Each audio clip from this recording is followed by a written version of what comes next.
James is standing in front of his bathroom mirror. His reflection isn't copying him. It isn't even looking at him. It's staring down the hallway behind his shoulder. James doesn't turn. Not yet. Because part of him already knows. Whatever the reflection is watching is closer than it should be. 3 days earlier, everything in James's apartment felt normal. He found the mirror at an estate sale on the edge of town. Tall, ornate frame, heavy enough that he almost left it behind. The seller didn't negotiate, didn't smile. She only said one thing. It shows things clearly. Then, after a pause, sometimes too clearly. James assumed she was being poetic. People at estate sales always are. He hung the mirror in the hallway outside his bedroom. At first, it was just a mirror. Until the first blink. James blinked. His reflection blinked a fraction of a second later. He frowned. The reflection frowned. Late. He tested it, raised his hand, lowered it. The reflection followed. Not perfectly. He recorded a video on his phone, watched the playback. Perfect synchronization. In real time, though, the delay grew. That night, he passed the mirror 3 times. Each time, the reflection felt slower, as if thinking. The next morning, something changed. James smiled at himself. The reflection smiled, then stopped smiling. James was still smiling. His stomach tightened. He stepped closer. The reflection didn't.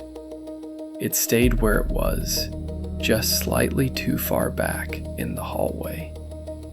By the end of the second day, the delay was nearly a full second. Sometimes it reacted late. Sometimes it anticipated him. He would reach for the light switch. The reflection's hand was already there. James stopped walking past it casually. He started glancing, measuring. And once, just once, he was sure the reflection's eyes moved before his did. That's when the hallway began to feel longer at night. Not physically, just wrong. And that's when he started sleeping with the bedroom door closed. On the 3rd night, he woke up at 2 a.m. and walked toward the bathroom. This was the first time the reflection didn't appear at all. James walks toward the bathroom in the dark. The apartment feels smaller at night, quieter. He doesn't turn the hallway light on. He doesn't want to see it immediately. He passes the mirror. There is no reflection. He stops, takes one slow step backward. The reflection appears, but it isn't facing him. It's standing in the hallway, looking past his shoulder, as if something is deeper inside the glass. James doesn't turn. His breathing slows. Careful. The reflection tilts its head, watching. Finally, James turns. The real hallway is empty. When he looks back, the reflection snaps its eyes toward him, startled. They stare at each other. The reflection mouths something, slowly. Can you see it too? James shakes his head. The reflection glances past him again. more urgently this time. James turns. Nothing. When he faces the mirror again, the reflection is closer to the glass than he is. Its hand rises, presses against the inside of the mirror.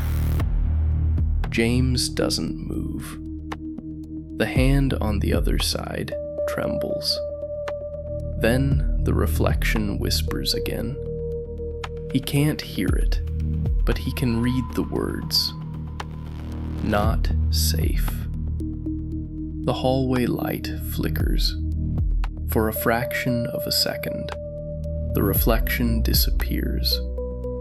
In its place, the hallway inside the mirror stretches farther than it should. Longer. Darker. At the far end, a shape stands motionless.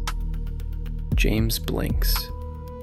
The reflection is back, breathing hard, mouthing the same words again. Not safe. James steps away. The reflection does not. It stays at the glass, watching him retreat. The next morning, James covers the mirror with a sheet. He doesn't look at it, not once, until he walks past it that night and sees the sheet lying folded neatly on the floor. The mirror is uncovered. James wakes up. Sunlight leaks through the blinds. For a moment, everything feels normal again. Then he remembers the sheet. He stands in the hallway. The mirror is uncovered. James doesn't step closer. He already knows something is wrong. Inside the mirror, his bedroom is visible. The reflected bed, the reflected sheets. Someone is lying there. James's reflection is asleep. James is standing, awake. He watches. Minutes pass, then hours. The reflection doesn't move, doesn't breathe, until it does. The reflection sits up, slowly. It swings its legs off the bed, stands, and walks out of the reflected bedroom. James steps back. The reflection doesn't look at him. It goes to the reflected kitchen, makes coffee, but not the way James does. It chooses different clothes, moves through the apartment, like it knows the layout, better than he does. Finally, the reflection walks toward the mirror, from its side. It raises its hand, presses its palm to the glass. James feels pressure on his own palm. The glass fogs. A finger moves, drawing letters. Behind you. James turns.